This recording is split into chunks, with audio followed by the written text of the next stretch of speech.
Hey, what's up, boxing fans? This is the Rope-A-Dope Report. I'm your host, Chris Carlson. Make sure you check out ropeadoperadio.com for news and articles and rankings and schedule. And you can listen to the show live there or archive it. But make sure you check out the brand new ropeadoperadio.com. There's also our Rope-A-Dope Radio t-shirt there if you want to check that out. So make sure you check that out. I'll put the links below.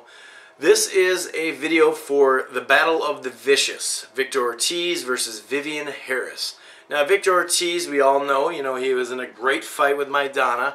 He got knocked out more than a year ago, not this last June, but the June before, June 27th, I believe that date was.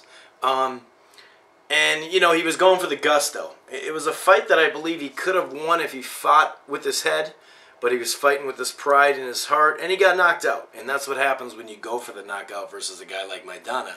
You end up getting knocked out. Vivian Harris is actually coming off a pretty decent fight. He thought he won, actually. The time before that, I believe it was the time before that, I remember he got hit in the head, I think in the back of the head on ESPN 2 Friday Night Fights, I believe it was on, and he got carried out on a stretcher. So he looked okay in his last fight, I guess, but I've only seen clips of that fight. I haven't seen the whole fight.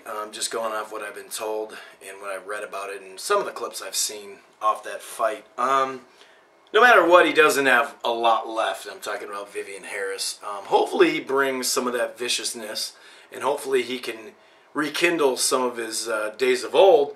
But it's doubtful. I really think he's just past, he's past his prime. As far as Victor Ortiz, since the loss, he's picked up some wins against aging vets. I believe it was it Julio Diaz? And it was it Julio Diaz? Yeah, it was on HBO. It was on like a doubleheader or a tripleheader in December. And then Nate Campbell, which I thought Nate had a little left in the tank, but he didn't. He looked like crap, and he just couldn't get off, and Vic looked pretty good. I've noticed Vic, he's back to taking his time more. He's back to being the patient puncher, a guy that uses a jab a lot, uses movement. He likes to jab and move around his opponent and circle his opponent. He's definitely worked on his footwork and overall skills as a boxer, it seems like.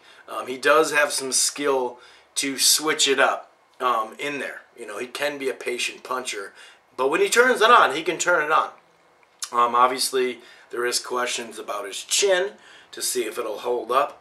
If he does get in a war or if he does get caught, we'll see how he reacts. But, in this fight, he's definitely going to be a hometown guy. When he fought Maidana a summer ago, there was 8,000 people there at least.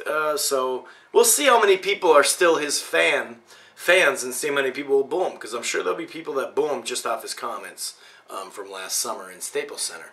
So he definitely will, have the hometown crowd going for him for the most part, I believe.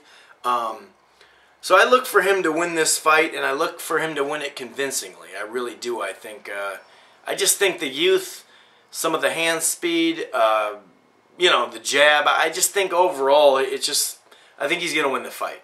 I think he'll win it by decision, so I'm going to go with Victor Ortiz by decision, or could be a late KO, TKO type thing. More than likely like a TKO, he's just beating him too much, so they're going to stop the fight type thing.